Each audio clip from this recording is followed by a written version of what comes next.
You'll recognize our first guest as the soulful jazz singer we featured on our live show over the years, but today she's here on official business. Now that fall is in full swing, the leaves are starting to fall, and the city of Richmond begins its annual vacuum leaf collection program later next month. Sharon North with the Department of Public Works is here. She's going to share all the details. Sharon, it's great to see you. You too. I'm just thinking. This is a big undertaking, trying to get all of these leaves out of the city. Every year you guys deal with this. This year it seems like there are some targeted strategies to really make this thing streamlined. Right, and you're right, it is a beast. Vacuum leaf collection is a monster. And every year we try to come up with different ideas of how we can make it better because it's so weather contingent. And a lot of times schedule gets backed up because of the weather and people are angry, they want the leaves gone. So we've come up with a couple of things that we're going to do this year that we're going to implement. The first is on November the 19th. We're going to have biodegradable bag giveaways.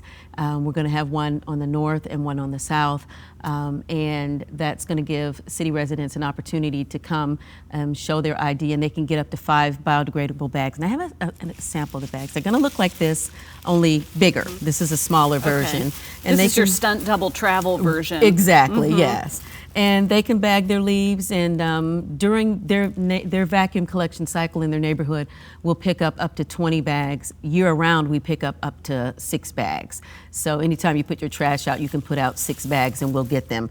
We are encouraging people to use biodegradable because they compost, down with the leaves. They break down. Yeah, so we want people to use those. We also, beginning December 3rd, in neighborhoods that typically have a very high volume of leaves, we're going to have neighborhood leaf cleanups. Now, we do neighborhood cleanups throughout the year. People can schedule them, and we'll come in and pick up their bulk and brush or their trash, but this is specifically for leaves. So we want people to bag their leaves, any kind of bag, not just biodegradable, but any bags you want, because that's going to lessen the loads of leaves in your neighborhood when we come back in for vacuum service. So those are 2 things that we're adding in. Now, when leaf collection actually starts on November 28th, the vacuum cycle, that's when everything just kind of gets a little crazy. The party starts. Yeah, and we've done something different with that too. We always have 15 zones throughout the city. We still have 15 zones, but we've broken them down into subzones. So say, for example, your neighborhood is picked up, the whole zone is scheduled for a certain amount of time. Now the subzones within the zone are going to have specific dates, and this is going to it's going to make it run more efficiently. So when our crews go in, they're not just looking at this big, huge zone. They're targeting specific areas with specific dates.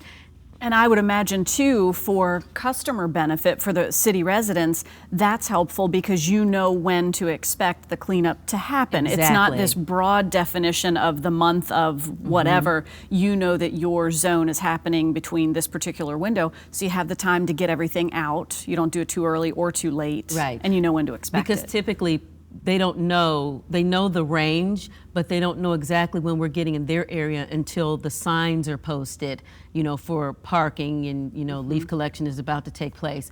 So we need the cars off the street and whatnot. So yes, if they go to the city website or to the Leaf hotline, 646-LEAF, they'll be able to find out specifically when their particular area in the zone is scheduled. I'm smiling because I just love if the leaves are such a problem, there is a Leaf hotline because you want to know, you want to get the answers to these questions. Yeah. I got my cheat sheet this morning, and this of course is available to you online. We'll have the link on our site later today. Very detailed, which makes this particularly helpful. But the one thing you want to remember is start thinking about it, get those biodegradable bags at the 2 locations coming up mid-November, and then be ready to go off to the races at the end of November. Right, and then people should know that if they don't make it out to get the bags, or if 5 bags is not enough, they can also buy the bags at home improvement stores. They sell them. They sell the plastic ones like this one, and they sell the big brown paper bag ones too. Excellent. So. Sharon, thanks for being back with us. Thanks for having me. It's hard to believe it's that time of year, but it sure is. We were out this weekend raking already. It's back. Biodegradable back, bags yeah. will be given away on November 19th, and the City of Richmond's annual vacuum leaf collection program begins Monday, November 28th. For that complete collection schedule, we'll have a direct link on our show website later today, WTVR.com/VTM. That'll be up by early this afternoon.